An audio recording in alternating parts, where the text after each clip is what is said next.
चलिए, target for exam में आप सभी का स्वागत है। आज हम इस सेशन में सुपर 50 का साइंस का 10वां सेट करेंगे। कौन सा 10वां सेट करेंगे? तो चलिए शुरू करते हैं। पहला क्वेश्चन बोला है सरल आवर्त गति में त्वरण समानुपाती होता है। तो त्वरण समानुपाती होता है वेग का, विस्थापन का, आवर्त काल का या आवृत्ति का। तो त्वरण समानुपाती हो जाएगा किसका? विस्थापन का। तो ऑप्शन नंबर बी इसका सही आंसर हो जाएगा। बोल रहा है अगला क्वेश्चन सर्वाधिक गर्म ग्रह है। तो सबसे ज़्यादा गर्म ग्रह कौन है? बुध, शनि, वरुण या शुक्र। तो शुक्र क्या हो जाएगा? ऑप्शन नंबर सी, ये सबसे ज़्यादा गर्म ग्रह है। इसको हम बोलते हैं क्या? सुबह का तारा या शाम का तारा, इसको ही हम बोलते हैं। ये जो है घनत्व में, आकार में, ये क्या है? पृथ्वी के समान है। और ये शुक्र जो है पृथ्वी के क्या है? सबसे नज़दीक ग्रह है शुक्र। ठीक है। और पूछ लेगा सबसे चमकीला ग्रह कौन है? तो यही शुक्र जो है सबसे चमकीला ग्रह है। अगला क्वेश्चन देखिए, निम्न में से गलत मिलान को छांटना है। तो गलत मिलान जो गलत होगा उसको छांटना है। पहला क्वेश्चन, पहला देखिए, गणित अनुपात का में नियम, ये डाल्टन ने, ये सही है। स्थिर अनुपात का नियम, ये प्राउड ने, ये भी सही है। आंशिक दबाव का नियम, डाल्टन ने, तो ये भी सही है। तो पीएच स्केल का नियम, ये क्या है? गलत है। तो ऑप्शन नंबर डी इसका सही आंसर हो जाएगा। देखिए अगला क्वेश्चन, स्पेक्ट्रम में किस रंग के जो है प्रकाश का तरंग दैर्ध्य अधिकतम होता है? तो स्पेक्ट्रम में किसका तरंग दैर्ध्य सबसे अधिक हो जाएगा? तो लाल का तरंग दैर्ध्य सबसे अधिक हो जाएगा। उजले का सबसे कम। तो सबसे कम क्या हो जाएगा? बैंगनी का। क्या हो जाएगा? बैंगनी का तरंग दैर्ध्य सबसे कम और लाल का सबसे ज़्यादा। देखिए अगला क्वेश्चन बोला, लार ग्रंथियों में के द्वारा निम्नलिखित में से कौन सा एंजाइम उत्पादित होता है? तो लार ग्रंथि द्वारा ये टाइलिन एंजाइम। तो ऑप्शन नंबर बी इसका राइट आंसर हो जाएगा। देखिए ग्रंथियां को क्या बोलते हैं इंग्लिश में? ये ग्लैंड बोलते हैं। क्या? ग्लैंड। ये जो है दो प्रकार की होते हैं। कौन सी? दो प्रकार की होती है। एक होता है एक्सोक्राइन। क्या होता है? एक एक्सोक्राइन ग्लैंड। एक होता है इंडोक्राइन ग्लैंड। ठीक है। एक्सोक्राइन ग्लैंड उसको बोलेंगे जो क्या होता है, ये नलिका युक्त होगा, उसको हम बोलेंगे। वैसी ग्रंथि जो नलिका युक्त हो उसको हम बोलेंगे एक्सोक्राइन ग्लैंड। क्या? नलिका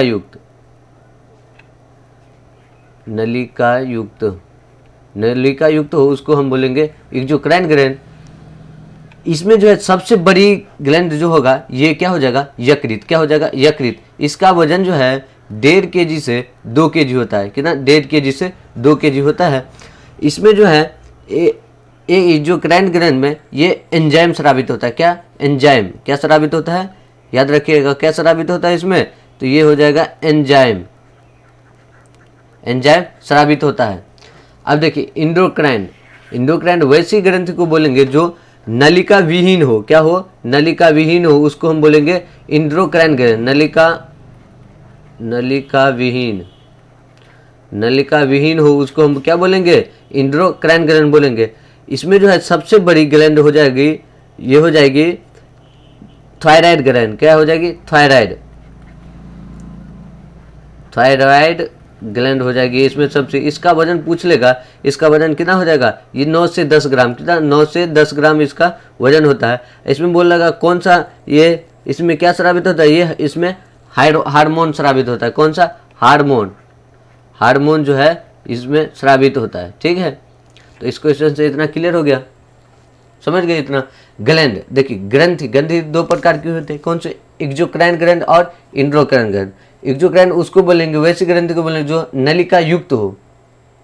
क्या हो? नलिका युक्त हो। और पूछ लेगा यकृत, इसमें जो है सबसे बड़ी ग्लैंड क्या हो जाएगा? यकृत हो जाएगा। इसका वजन पूछ लेगा, ये 1.5 kg से 2 kg होता है। इसमें क्या होता है? एंजाइम स्रावित होता है। अगला देखिए इंडोक्राइन ग्लैंड उसको बोलेंगे जो नलिका विहीन हो। क्या हो? नलिका विहीन हो, उसको हम बोलेंगे इंडोक्राइन ग्लैंड। और इसमें जो है थायराइड सबसे बड़ी ग्लैंड पूछ लेंगे तो ये कौन सा हो जाएगा? थायराइड ग्लैंड हो जाएगा। इसका वजन पूछ लेगा तो 9 से 10 ग्राम होता है। इसमें क्या होता है? हार्मोन स्रावित होता है। अगला क्वेश्चन देखिए, यदि साबुन के बुलबुले को अवशोषित किया जाता है तो यह क्या होगा? सिकुड़ता है, यह फैलता है या अपरिवर्तित रहता है या इनमें से कोई नहीं। तो हम जब साबुन के बुलबुले को अवशोषित करते हैं तो वो क्या करता है, फैलता है। ऑप्शन नंबर बी इसका सही आंसर हो जाएगा। चलिए अगला क्वेश्चन देखिए, किसी बर्तन में पारे की एक बूंद का अवचंद्रक जो है कैसा होगा, उत्तल, अवतल, समतल या ए बी दोनों। तो क्या हो जाएगा, ये उत्तल होगा। ऑप्शन नंबर ए इसका सही आंसर हो जाएगा। अगला क्वेश्चन देखिए, तारे का रंग सूचक है। तो तारे का रंग सूचक है सूर्य से दूरी का, उसकी ज्योति का, उसके पृथ्वी से दूरी का, उसके ताप का। तो तारे का रंग सूचक है किसका, तो ये हो जाएगा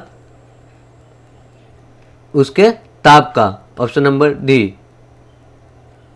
ठीक है, आकाश में देखिए 89 तारामंडल है। कितना, 89 तारामंडल है, जिसमें जो है तारों में क्या होता है, 70% क्या होता है, हाइड्रोजन होता है, 28% क्या होता है, हीलियम होता है, 1.5% जो होता है ये कार्बन एवं नाइट्रोजन होता है। क्या होता है, कार्बन एवं नाइट्रोजन होता है।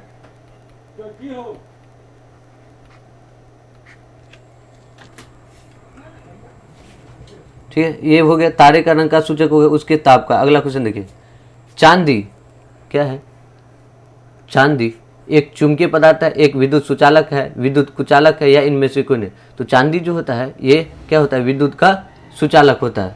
ऑप्शन नंबर बी इसका सही आंसर हो जाएगा। ठीक है, अगला क्वेश्चन देखिए, बिजली घर से सप्लाई की जाने वाली वोल्टेज को स्थिर करने के लिए प्रयोग में लाई जाती है, डायनेमो, ट्रांसफार्मर, जनरेटर या एमीटर। तो क्या लाई जाती है, तो ये हो जाएगा क्या, ट्रांसफार्मर। ऑप्शन नंबर बी इसका सही आंसर हो जाएगा। अगला क्वेश्चन देखिए, निम्न में से किस जगह जी का मान सबसे ज्यादा होगा, माउंट एवरेस्ट की चोटी पर, कुतुब मीनार की चोटी पर, विषुवत रेखा पर, या अंटार्कटिका किसी क्षेत्र पर। तो क्या जी का मान क्या बोलता है, सबसे ज्यादा होगा। कहाँ पर, ये अंटार्कटिका के किसी स्थान पर जो है जी का मान सबसे ज्यादा होगा। ठीक है, देखिए जी का मान जो है पृथ्वी सतह से अगर हम ऊपर जाएंगे, ये हो गया पृथ्वी सतह, अगर ऊपर जाएंगे या नीचे जाएंगे तो क्या होगा, जी का मान जो है घटेगा। क्या होगा, जी का मान घटेगा। ऊपर जाएंगे या नीचे जाएंगे पृथ्वी सतह से, उसका मान क्या होगा, घटेगा। ये जो है जी का मान महत्तम जो है पृथ्वी के धुर पर होगा, आप सबसे ज़्यादा होगा पृथ्वी धुर पर, और सबसे कम पूछ लेगा तो सबसे कम क्या होगा, विषुवत रेखा पर। किस पर, विषुवत रेखा पर।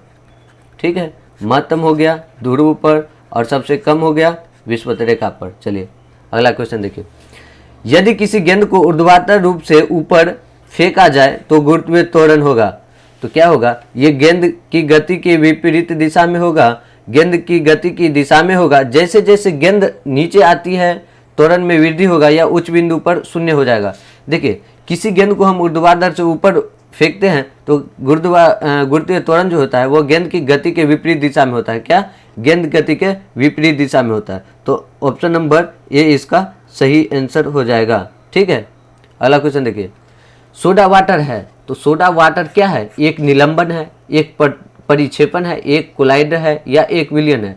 तो सोडा वाटर जो है एक प्रकार की क्या है, एक विलयन है। क्या है, विलयन है। ऑप्शन नंबर डी इसका सही आंसर हो जाएगा। अगला क्वेश्चन देखिए, जल एवं एल्कोहल।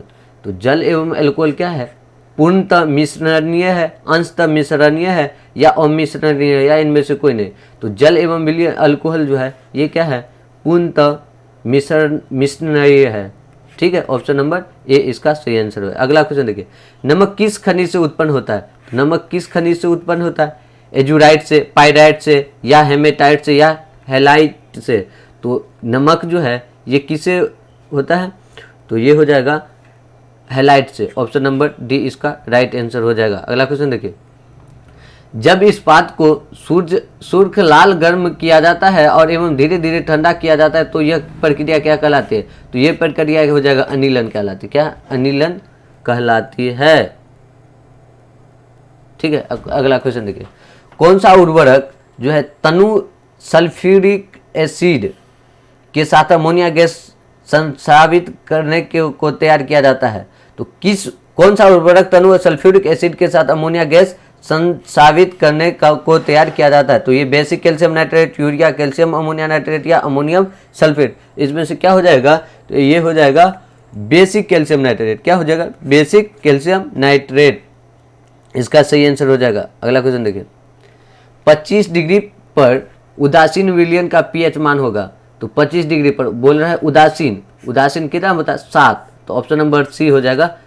ठीक है, अगर 7 से नीचे हो रहेगा, क्या होगा? 7 से अगर ये जो है नीचे इसका पीएच मान रहेगा तो ये क्या हो जाएगा? अम्लीय। अगर 7 से अधिक रहेगा तो ये क्षारीय हो जाएगा। ठीक है, अगला क्वेश्चन देखिए, निम्नलिखित में से कौन सा अमोनियम कार्बोनेट का सही रूप दर्शाता है? तो अमोनियम कार्बोनेट, तो इसमें से क्या सही आंसर हो जाएगा? देखिए ऑप्शन नंबर बी होगा, NH4 के होल 2 इंटू CO3, ये हो जाएगा अमोनिया कार्बोनेट। अगला क्वेश्चन देखिए, आवर्त सारणी में निम्न में से किसकी शून्य इलेक्ट्रॉन बंधुता है? तो शून्य इलेक्ट्रॉन बंधुता पूछा है, तो ये क्या होता है? ये रेडॉन हो जाएगा। क्या हो जाएगा? रेडॉन हो जाएगा। ये सब क्या है? शून्य इलेक्ट्रॉन बंधुता है। और कौन कौन पूछ लेगा? तो ये helium, neon, argon, krypton, xenon, radon, ये इसका आवर्त सारणी जो है शून्य वर्ग के तत्व है। क्या होता है? ये सब क्या है? शून्य वर्ग के तत्व है। चलिए अगला क्वेश्चन देखिए, 100 डिग्री पर पानी की अपेक्षा समान तापमान पर भाप से अधिक गंभीर जलन होती है, क्योंकि होता है भाप त्वचा के साथ पानी की अपेक्षा जल्दी प्रतिक्रिया करता है, भाप दाह्य होती है, भाप एक गैस है, भाप अधिक ऊष्मा प्रदान कर सकती है। तो क्या होता है? भाप जो है त्वचा से अधिक, ऑप्शन नंबर ए इसका राइट आंसर हो जाएगा। देखिए अगला क्वेश्चन देखिए, 10 सेंटीमीटर फोकस दूरी वाले एक उत्तल दर्पण से 5 मीटर की एक दूरी पर एक वस्तु है, तो प्रतिबिंब कहाँ बनेगी? क्या बोला क्वेश्चन देखिए, 10 सेंटीमीटर फोकस दूरी वाले एक उत्तल दर्पण से 5 मीटर की एक दूरी पर एक वस्तु है, तो प्रतिबिंब जो है कहाँ बनेगी? बोला है कहाँ बनेगी प्रतिबिंब? तो इसका फॉर्मूला देखिए क्या होता है, 1/v प्लस 1/u बराबर क्या होता है? 1/f। क्या होता है? 1/f। फोकस दूरी दी हुआ है 10 सेंटीमीटर, तो इसका मान रख लेते हैं। तो हमें v का मान निकालना है, u का मान दिया हुआ है कि ना 5 मीटर। तो देखिए सभी सेंटीमीटर में दिया है, तो ये 5 मीटर है, तो इसको क्या बोलेंगे? सेंटीमीटर में कन्वर्ट कर लेंगे तो क्या हो जाएगा? 500 सेंटीमीटर हो जाएगा। ठीक है, u बराबर 500 सेंटीमीटर हो गया और f बराबर हो गया कि ना 10 सेंटीमीटर। तो इसका मान रख लेते हैं। तो 1/v निकालना है, 1/v प्लस 1/u, u का मान कितना है? 500 बराबर 1/f कितना है? 10।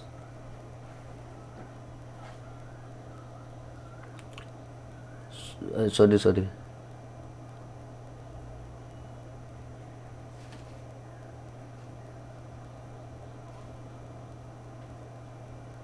ये क्या हुआ? u जो है उत्तल दर्पण है तो माइनस होगा, कितना होगा? माइनस होगा। तो यहाँ पर भी क्या हो जाएगा? ये माइनस हो जाएगा। ठीक है, इस साइड माइनस है, उस साइड पर जाएगा तो क्या हो जाएगा? प्लस हो जाएगा। 1/v बराबर 1/10 प्लस 1/50। देखिए इसको सॉल्व कर लेते हैं। 550 प्लस 1 हो गया, तो 1/v बराबर हो गया, 1/v बराबर हो गया 51/500। तो ये क्या हो जाएगा? v बराबर 500/51। इससे भाग देंगे तो कितना हो जाएगा? 9.8 ये सेंटीमीटर हो जाएगा। तो क्या हो जाएगा? ऑप्शन नंबर डी इसका राइट आंसर हो जाएगा। अगला क्वेश्चन देखिए, बोला निम्नलिखित में से मेमेल कौन सा जो है मेमेल नहीं है? तो मेमेल नहीं है तो ये बकरा, गाय, व्हेल या मछली। तो मेमेल पूछ लिया, तो मेमेल कौन सा नहीं हो जाएगा? तो ये ऑप्शन नंबर डी इसका सही आंसर होगा, मछली। ठीक है, सामान्य मनुष्य का तापमान होता है, तो मनुष्य का तापमान कितना होता है सामान्य मनुष्य का? 90, ये क्या बोला? डिग्री सेल्सियस में, तो 37 डिग्री सेल्सियस होता है। तो इस ऑप्शन में क्या है? ऑप्शन बी हो जाएगा इसका राइट आंसर। क्या हो जाएगा? ऑप्शन बी हो गया राइट आंसर। ठीक है, अगला देखिए, इंद्रधनुष में लाल रंग किस इंद्रधनुष में लाल रंग किस क्रम में होता है? तो लाल रंग का क्रम पूछा है, तो लाल रंग जो होता है इंद्रधनुष में, ये क्या होता है? अंतिमा होता है। क्या होता है? अंतिम होता है। ठीक है, अगला क्वेश्चन देखिए, किस वर्ष में सर्वप्रथम यूरी गागरिन ने अंतरिक्ष यात्रा की थी? तो सर्वप्रथम यूरी गागरिन ने कब अंतरिक्ष यात्रा की थी? 1951 में, 56 में, या 1961 में, या 1965 में? तो ये कब किया था? तो ये जो थे ये 1961 में किया था। कब? 1961 में। अगला क्वेश्चन देखिए, श्वसन क्रिया में वायु के कौन सा घटक परिवर्तित नहीं होता है? तो श्वसन क्रिया में वायु के कौन सा घटक परिवर्तित नहीं होता है? ये कार्बन डाइऑक्साइड, ऑक्सीजन, जलवाष्प या नाइट्रोजन? तो क्या हो जाएगा इसका सही आंसर? सही आंसर हो जाएगा ये नाइट्रोजन। क्या होता है? नाइट्रोजन। ऑप्शन डी इसका राइट आंसर हो जाएगा। अगला देखिए, शब्द इंद्र संवर्ध है, तो इंद्र का शब्द कहाँ है? ये एक पायलट रहित विमान है, मिसाइल, टैंक या रडार? तो ये इंद्र शब्द संवर्ध है, ये क्या है? तो ये एक प्रकार की जो है रडार है। ऑप्शन नंबर डी इसका सही आंसर हो जाएगा। अगला क्वेश्चन देखिए, बिजली के स्त्री में लगाए गए ताप एलिमेंटों के निर्माण के लिए किस धातु का प्रयोग करते हैं? तो ताप एलिमेंट के लिए निकेल, क्रोमियम और नाइक्रोम या टंगस्टन? तो हम किसका उपयोग करते हैं? तो ये नाइक्रोम का उपयोग करते हैं। ऑप्शन सी इसका सही आंसर हो जाएगा। देखिए अगला क्वेश्चन, स्वचालित वाहनों में प्रयुक्त द्रव चालित ब्रेक जो है ये किसका किसका मतलब नियम है? तो ये नियम है किसका? पास्कल का। किसका नियम है?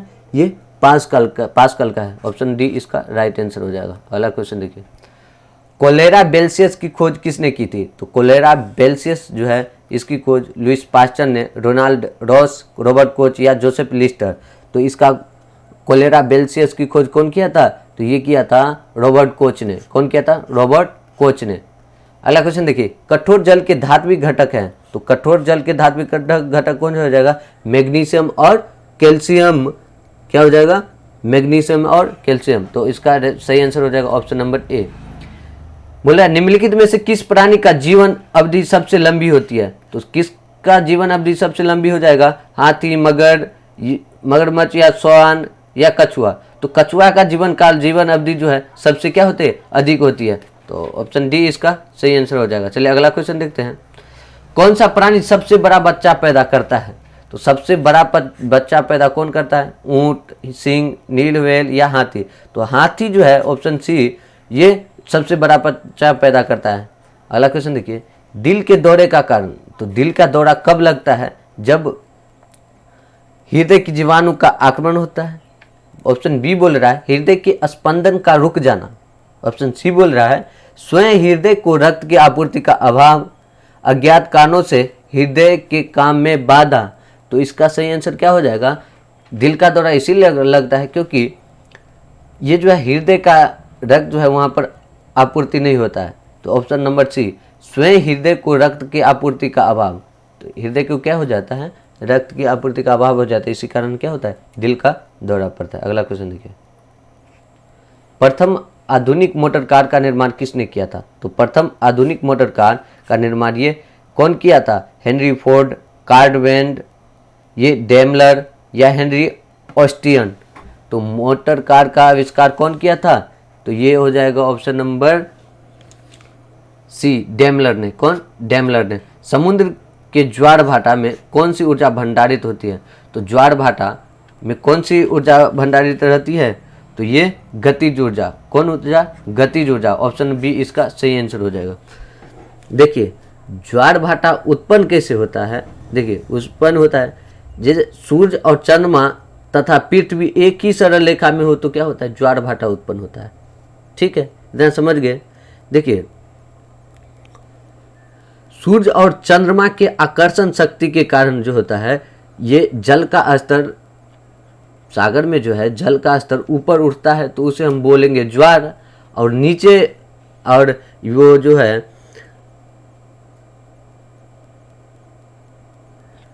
जल का स्तर नीचे होगा तो क्या बदलेंगे हम? भाटा।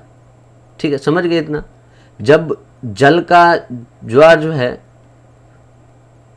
अच्छा जल का तल से जो है सागर जब ऊपर उठेगा तो उसको बोलेंगे ज्वार, जब नीचे वो घिसकेगा तो उसको बोलेंगे भाटा। ठीक है, अगला क्वेश्चन देखिए, बोल रहा है निम्नलिखित में से कौन सा तंतु सबसे कम आग पकड़ता है? तो इसमें से कौन सा तंतु है जो सबसे कम आग पकड़ता है, तो ये हो जाएगा ऑप्शन नंबर सी, रेयॉन।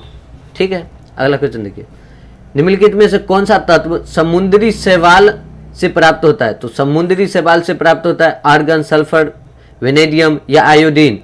तो क्या होता है समुद्री शैवाल से? ये आयोडीन। ऑप्शन नंबर डी इसका राइट आंसर हो जाएगा। अगला क्वेश्चन देखिए, उद्योग में पॉलीथीन का निर्माण किसके बहुलक द्वारा किया जाता है? तो पॉलीथीन के निर्माण किसके बहुलक द्वारा किया जाता है? मीथेन, स्टाइरीन, एसिटिलीन या एथिलीन। तो पॉलीथीन का निर्माण किसके बहुलक द्वारा किया जाता है? तो क्या हो जाएगा इसका सही आंसर?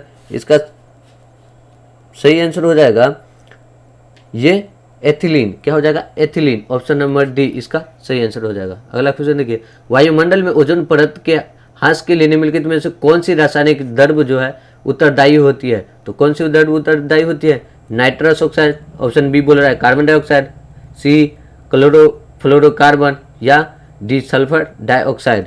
तो क्या हो जाएगा इसका सही आंसर हो जाएगा ये क्लोरोफ्लोरोकार्बन। ऑप्शन नंबर सी इसका राइट आंसर हो जाएगा। अगला क्वेश्चन देखिए, शीतकाल में पौधे में जो है पाले से मर जाते हैं, क्योंकि ये पाले जो है ये मर जाते हैं क्योंकि वाष्पोत्सर्जन नहीं होता, इतने कम तापमान पर प्रकाश संश्लेषण नहीं हो पाता, इतने, ऑप्शन सी बोल रहा है इतने कम तापमान पर श्वसन रुक जाता है, ऑप्शन डी बोल रहा है ऊतकों की यांत्रिक क्षति और सूक्ष्मकण हो जाता है। तो देखिए इसका राइट आंसर जो है ऑप्शन नंबर डी हो जाएगा। क्या हो जाएगा? ऊतकों की यांत्रिक क्षति जो है और शुष्कन क्या हो जाता है। अगला क्वेश्चन देखिए, डेंगू ज्वर का कारण है। तो डेंगू ज्वर का कारण क्या है?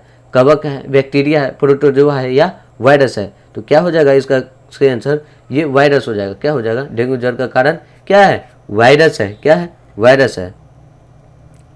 अगला देखिए, अगला क्वेश्चन, थैलीसीमिया क्या है? थैलीसीमिया एक आनुवंशिक बीमारी है, किसको प्रभावित करती है? तो थैलीसीमिया जो है ये रुधिर को प्रभावित करते हैं। ऑप्शन नंबर ये हो जाएगा ए इसका राइट आंसर। अगला क्वेश्चन देखिए, असमान वेग एक समान त्वरण के साथ चल रहे पिंड के लिए, देखिए क्या बोला क्वेश्चन, असमान वेग एक समान त्वरण के साथ चल रहे पिंड के लिए विस्थापन काल ग्राफ रेखीय होता है, विस्थापन काल ग्राफ अरेखीय होता है, वेग समय ग्राफ अरेखीय होता है या वेग समय ग्राफ रेखीय होगा।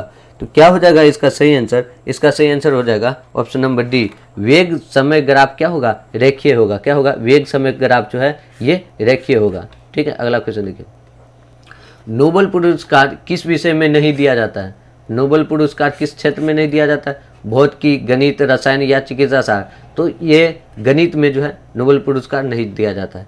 0 डिग्री सेल्सियस पैमाने पर फ़ारेनहाइट कितने डिग्री पर होता है? तो 0 डिग्री सेल्सियस पैमाने पर ये फ़ारेनहाइट कितने डिग्री पर होगा?